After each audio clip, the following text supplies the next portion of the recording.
So you become a firefighter, you've transitioned into the fire service. What are some of your concerns? I mean, tell me what the transition was like. For me, it started with, okay, so you're starting academy in 2 weeks.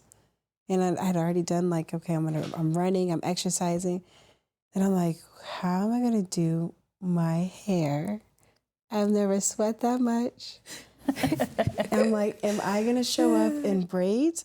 Can I wear braids? You know, I'm doing like a mad search on Instagram, trying to find like some visual, nothing. I call my mentor. My mentor is like, are you really asking me about hair? And she's been in the fire service for about 20 years as well for the same department. And I was like, okay, I need to ask somebody else. So then I asked one of my other good mentors, and he was like, all right, so I understand. And he's also African-American, one of the captains. And he's like, okay, yeah, you can wear braids. Don't worry. So my first thing was my hair. That was a big adjustment. I'm still kind of a struggle with that. But then also just being mindful of like playing the probie role for me was like that whole cultural difference within the fire service, you know, oh, okay, we're gonna go training. Let me make sure I bring some water just in case anybody's thirsty. Like those were the two things, just like adapting to the culture and also my hair. Mm-hmm. Yeah.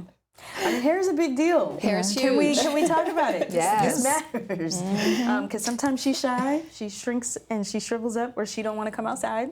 So. That unexpected way gets you every time. She has feelings. Yeah. So I mean, what was that like for each of you? Oh, I've had some crazy hairdos post-fire. Get the helmet here, just going all different directions, but the fire went well, so I was happy.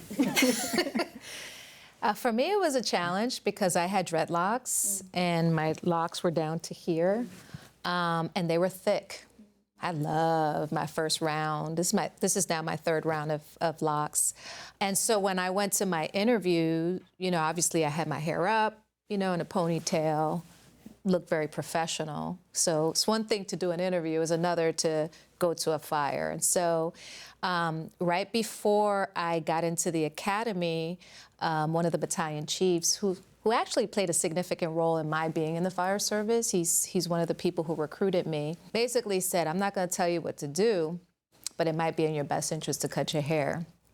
And so I was like, I mean, I wanted the job, right? Like, so that Friday went and cut my locks and put them in a bag and cried, you know, and I showed up with my hair probably that length on Monday morning. It's kind of hard in a sense because when you go to a fire, even though you have on a helmet and a hood, when you're doing overhaul, you're still exposed to the smoke. Like the smokes will just stay on your clothes and your hair. And so it's kind of beneficial to have my hair that short because then I can just wash it. I have naturally curly hair like you, and so that made it a lot easier. But as I've gone through the different phases of growing my hair out, it's a struggle. I could be a little vain, and so my hair's got to look a certain way, you know? And so I go get, you know, I used to go to the barbershop, or I used to go get my hair done pretty consistently. So when you make that type of investment, you know, you want it to last a little bit longer. It is a challenge, but it's one that you can figure out alternatives, right? To do the job while still looking cute. Yeah, when I got hired on, I had a weave that was like long hair. Oh, okay.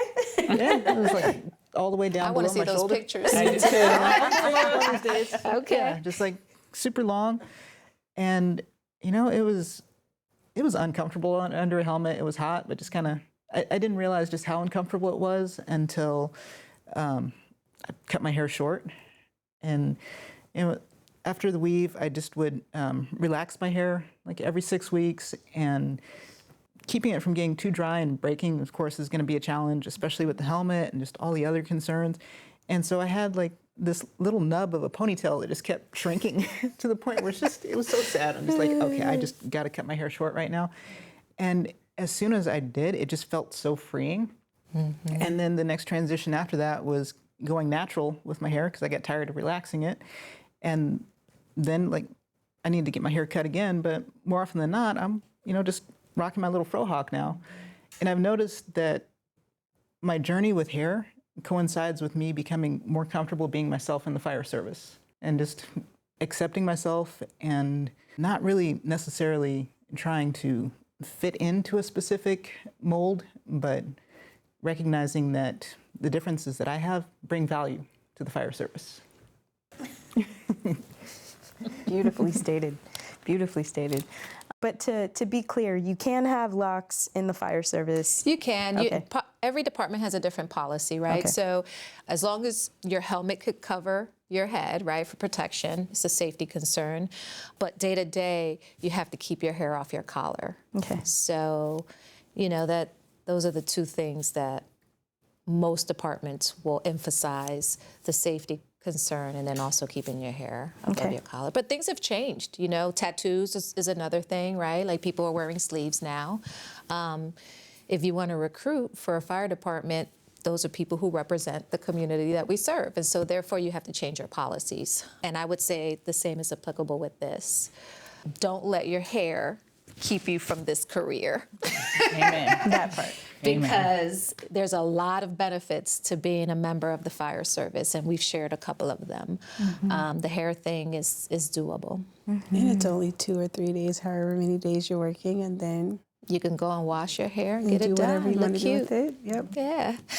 I think that when I entered the fire service, I was probably a little bit more, it's made me more feminine instead of taking it away, because I really enjoy being a girl off duty. And really, like you said, I've grown, I'm older now too, and I've grown into myself. But when I get dressed up, it's more fun because you're wearing this uniform and you're just one of the guys. And to now it's like, I'm not. And then when you go to parties or events and you show up as yourself, the guys are like, who are you? Like, I remember we had a fundraiser, and I have 5 women in my station. And, we come to work. There's no makeup. There's no earrings. There's no jewelry. Your hair is in a tight bun. And coming to this ball, and we all were dressed in gowns and our hair was done. And one of the old timers, his wife went, and he looked at her and said, "They don't look like that at work." Like, they don't look anything like that at work. They really don't. Because she was like kind of appalled, a little bit like, "Hey, wait a minute. Right, you working with these women?" Yeah. They don't look like that at work. And so I know the culture in San Francisco is very much no makeup, no jewelry, very tight hair. And it's gotten a little looser as more and more women are in the fire service, and really are valued for what you bring into the job, and not on whether or not your hair is off your collar or if you have a different style of hair. Which I think that as all of us that have been in the job long enough, we've paved the way that don't value if my nails are painted, but value that I can go down a hallway with you and I got your back. So it's hopefully easier for you than when we came in, but I really like being feminine, off duty. I appreciate it more now, I think, than I did even when I wore a suit every day and heels every day in an office.